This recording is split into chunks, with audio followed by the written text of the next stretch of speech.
because it's been the bane in Aurora's drafts. But you mentioned it just now too. I wonder why it went quiet all of a sudden. Yeah, there is still the Bane, the Ruby. Correct. There are still some fighter options out there if they wanted to, but the Alice also. Yeah, I think it's been banned in the second phase once. In game number 1, just in game number 1, and then they totally ignored. I think it's because there was heavy priority on Team RTZ Yeah. and Chakno during the first phase, to a point where Edward, on the other hand, was also forced to pick up the Esmeralda as well. So, yeah, there's some tendencies for that. Okay, so it is a CC Gold. Or not. I'm telling you, bro, like our brains are just being chopped into little tidbits right now, but there you go. Could be a potential closer.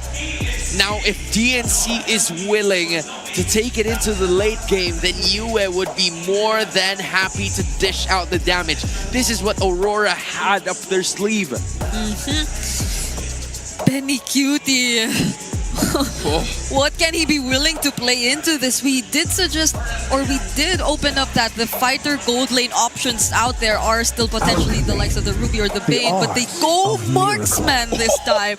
And they're the ones who pick up the Brody. So it's not going to be an all-out fighter light up for TNC. If it's about dragging it all the way to the late game, then they also have to be just as fully equipped. But mind you, they have Brody for the early game and then Alice once it reaches the late game. I know it's not the damage Alice that we are used to, but it's going to be enough to at least buy some time for Benecutie to dish out some damage. Yeah, and it's also probably just similar to what we mentioned earlier, being the neutral or going for the neutral balanced safe options. That'll just keep you in the game up until the moment that you can finally fight back. We have a lot of questions that will be answered in this game. A 14-match win streak for Aurora. The best finish for TNC since Season 9. Who will make history? Nice one, Leo. Go get him. You can hear the crowd here in the MPL Filipino Arena. It's 10:30 in the evening, and I'll tell you what, it's still jam-packed here. Who would have thought? Game 5 for this one, TNC, the 5th seed. It's still TNC in 5, man. Can they end it here, Leo? Who are we to doubt? The Phoenix Army. For years, they've been the receiving end of heartbreak. And here, they might break the hearts of the thousands of Aurora fans in attendance in the Cuneta Astrodome. Man, I'll tell you what, the way this draft went, there's shades of that new meta, there's shades of tricks up the sleeve, one of those being that Sicilian for Yue. We talked about this a couple games ago, maybe a few games ago in the series even, that Yue, one of the few players to bring out the Sicilian, had phenomenal stats on it last season, brought it out maybe once or twice, I think it was, in Season 16, and now we'll bring it out for Game 5 to potentially get them one step closer to M7 for them, staying in that upper bracket, or will be TNC with a massive upset already here, day 2 of the playoffs, if they can finish it off. Now, one thing that's been amazing for them is Zyda. Zyda has been locked in the jungle. I'll say this too, even Lancey and Chaknu, they've been working really well together on a lot of these setups in the early game. Chaknu alone, talk about a series for him. Yeah, he made missed a couple ultimates on the Grok when he had him, but he dealt with him. Lancey? Okay. Early flicker spent on Lancey, and you don't need much connection to do that. You just need sheer mechanics, and Lancey's been on point. He has. Honestly, you got to give it up for the entire TNC, man. They have been on point as a team. Even 3mar doing work on different heroes throughout the series. Now he's getting his hands on the Alice. His first turtle's up, though. It is going to be started up by Demon Kite. It's going to be zoned out a little bit by Chaknu, so they're going to go ahead and capitalize on this while they're split up from the sides. Backline in control for TNC. They draw first blood on Light, but Demon Kite secures the turtle. Aurora has had it with TNC zoning them out from these big objectives from the early all the way to the late. Aurora said that's enough. That's enough, man, and they'll do it themselves as well. Maybe that's one of the reasons why Light picked up the Hylos here. You know, part of his job is going to go ahead and to be that, zone out what he can. I'm just a little worried if they don't control what we saw in the hands of Dominkite, that Brody, this time around in the hands of MPLID. I think Light might have some trouble. So what you have to rely on here is him and Edward in conjunction with even Dominkite on the CC to help alleviate some of that pressure on Light's shoulders. I'm not as worried about that because, look at mid, you already mentioned a hot topic in this matchup. Aurora, they drafted a Sicilian into the hands of Yue. That's his Excalibur, man. That might be enough. Like, that's the mythical pick. It might be enough to help Light out. I think even so, our panel mentioned the same thoughts here, Leo. It was like, if they get to the late game, that's what Sicilian is, man. Like, he is that guy to get those stacks. And here's where I'd like to disagree, but just the same, ride that thought. It doesn't have to make it to the late game. Yue has played this hero and made it feel like it's the 18-minute mark with just about 2 items. That's true. Even alone with the claws alone are enough to kind of disrupt some of the composition ideas here for TNC with this one. Imagine a well-placed Gleam with a well-timed Ruin. And then you just get, what? With a Claw. I'm getting clawed. That's not what you want to have happen here. So for TNC, you'll have to see this lineup kind of come to fruition later on. And Aurora as well. MPLID just a problem with that torn apart memory. He does damage check Dominkite, but the rest of the team will center around the second turtle of the game. So not too much action leading into this. It's all about the objectives right now for both of these sides. Chaknu holding it with 3-Mar. They'll wait for Zyna to go ahead and make his way after getting the orange buff. Dominkite's here, so he's actually going to take control of this. And now we'll see. I thought that Dominkite might even rotate down, but he doesn't want to leave Benny up there, so it looks like it's just going to be a turtle in the hands of Demonkite. 2 for 2 now. Contrary to how TNC has been playing for a majority of the series, suddenly they're the ones who are behind a step or two. Aurora score another turtle for free this time. Conceal coming in from Chaknu. Zyna rides that wave. It's that Mount Shocker already throws just a charge shot, both still intact. Yep. Aurora's doing well to, you know, back off when TNC wants to fight. I think they read him out. In a way, Leo, oh, whoa, 3-Mar jumps in. Chi plus the Throne of Ruin, no one home. They answer back with a Glorious Pathway. And of course, a Pat's Feast. And again, if it leads to nothing, I think that's an advantage for Aurora. They can just bide their time, lead up to when Sicilian is inevitable. When he has the stacks at that point, but this is the interesting thing too. Both sides now, we've seen it. It's this kind of engage, then disengage on both fronts for the lineups here. But all this led to Aurora putting pressure now up the top side. MPLID might lose this turret here, so that tier 1 does go up top. Does Chaknu follow through with the Unbreakable? They're gonna go for something. Mount Shocker out of a lot of them, and Edward goes down. He used his flicker to try and push them all back. Down goes Light to Yue. Pops that Bat's Feast to no avail. TNC read into Aurora's tendencies. Great for the Phoenix Army. Great answer. Again, it was starting to build up in the gold lead for Aurora. TNC just took that and took the tier 1 turret as well. Might even take this purple buff. Again, there's a push down bottom, at least trying to make something happen, but TNC, they don't get the purple buff, so that'll still be there for Demonkite.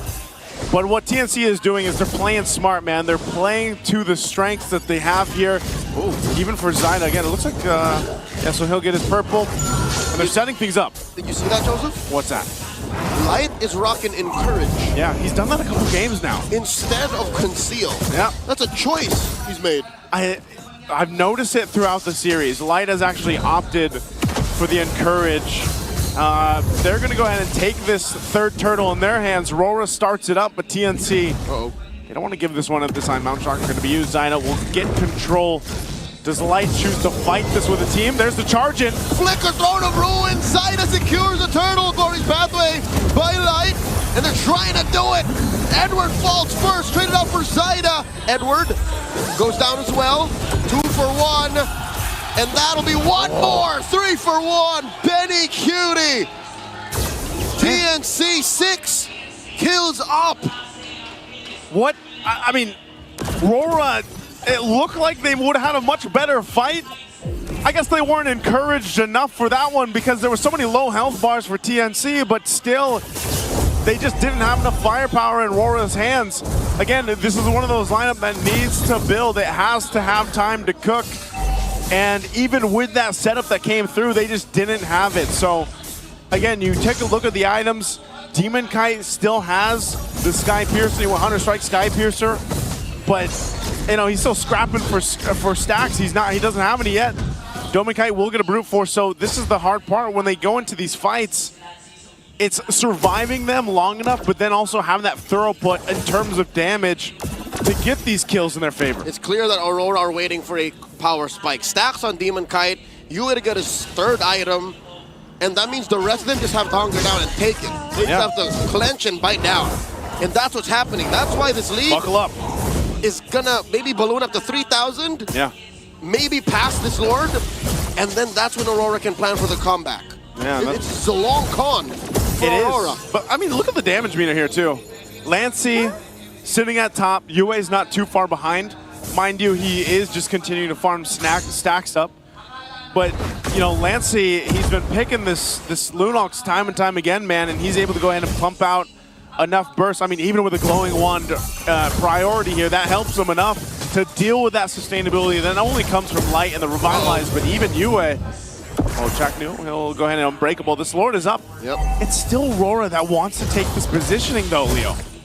Again, when it comes down to honest moving forward, like just marching through, AURORA still has a good chance. They have a Lapu-Lapu, they have a high loss, and then if they can place Yue properly, then Bat's Feast plus all of his nukes could really ruin TNC. But TNC, they still have that Phoenix Flash down their pocket. You know, a quick jump from Chaknu, a quick jump from 3mar at this point in the game is lethal. So that's the only thing that they're stopping.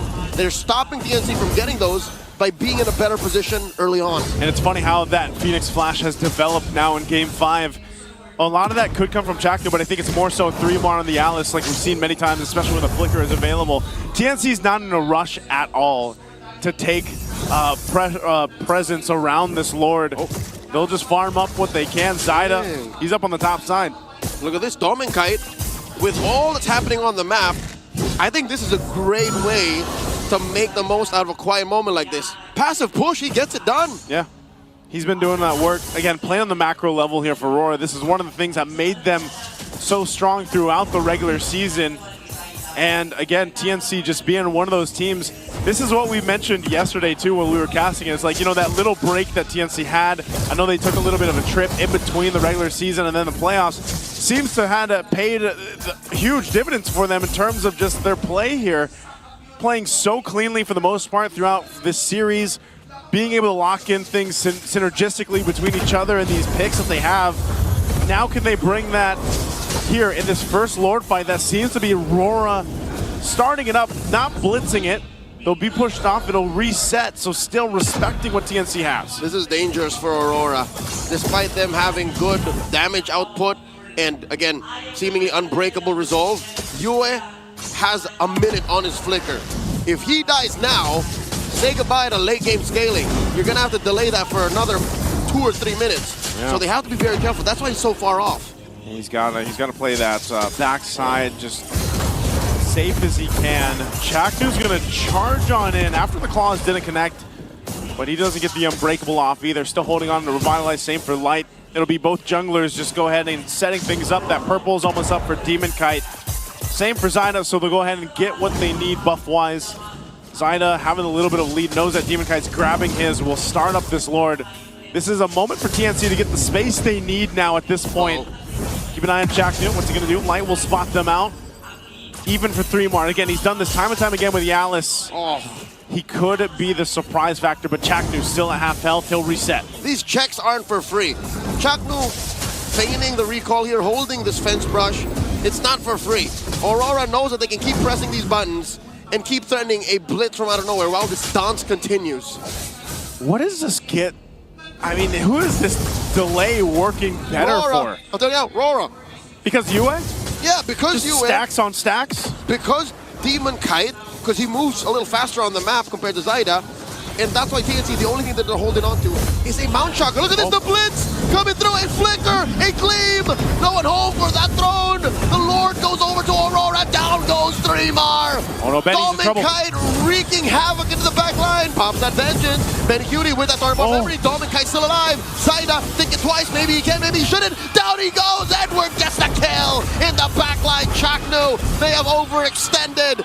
The Mamba finds no one as Zaida falls, so does Benny.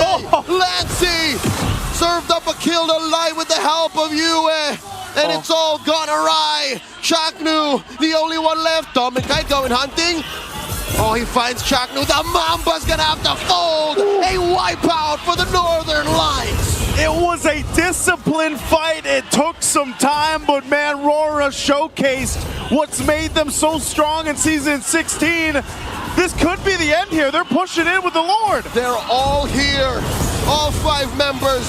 This could blow up in their face as they go for the base. Dreamer gets taken out. Demon Kite finds him.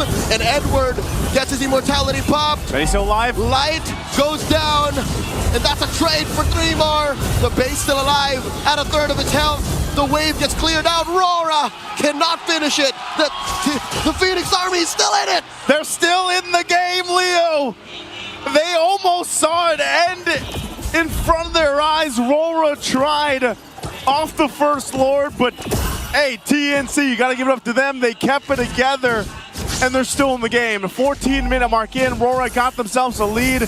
I'm not sure if we're going to get a replay of that take, but man, that Lord dance extended, that is the new type of dance we're seeing here. But the problem was, when they went into it, TNC fought. By the way, I don't know if we'll see it, but Edward was able to save the right target with pressure from TNC, and then it turned into a mini fight between each other on different parts of the map. So again, Aurora showcasing just how strong they are in the team fight if they're able to go ahead and get it in their favor. Now TNC finds themselves in this position. They've got to take care of Benny Cutie, man. Not over just yet. A Mount Shocker by Zaida. He's sweating to secure even his own purple. Oh my god! That Sanguine Claw displaced it, allowing Demon Kite to yeet it out of range. That's Yue, man. That is Grand Theft Purple to the most disrespectful degree. That's like an alley-oop with the claws. It's like Yue's alley-ooping. It's like a 2-man con job. It's like, hey, look over here. Ha. And you saw it, man. The last fight, I don't know how many stacks. I'm not sure if we can get a stack check on Yue. I'd love to see how many stacks he has on the Sicilian. A metric ton. He's gotta, because he's had free reign to go ahead and get everything he needs. And we saw it earlier when that fight did break out. It was like that one bad impact was able to pump out enough damage too. And I believe even with his build, you know, he's got the Divine Glaive already. He's got the Lantern glowing wand to help with some of the healing, and then a little bit of defense with that Winter Crown. So flicker or not, he was able to go ahead and find that space. Now they're going to go for this Lord. They're going to take it. Benny's a world away. He's going to have to march his way here. And Demon Kite's going to secure the AOG. Zaida throws out that, oh my god! Yue pops him! Down goes Dreamer. Shadow kill. Chaknu falls, double kill for Demon Kite. And now Lancey's going to be up next, flickering on out. Aurora are circling like sharks. And it's just Benny Cutie left. The inevitable is but seconds away. That's a triple for Demon Kite, and now they'll go. What can they do? What is a Phoenix Splash to the light that shines brightest? #1 in the league moves on through to the upper bracket finals.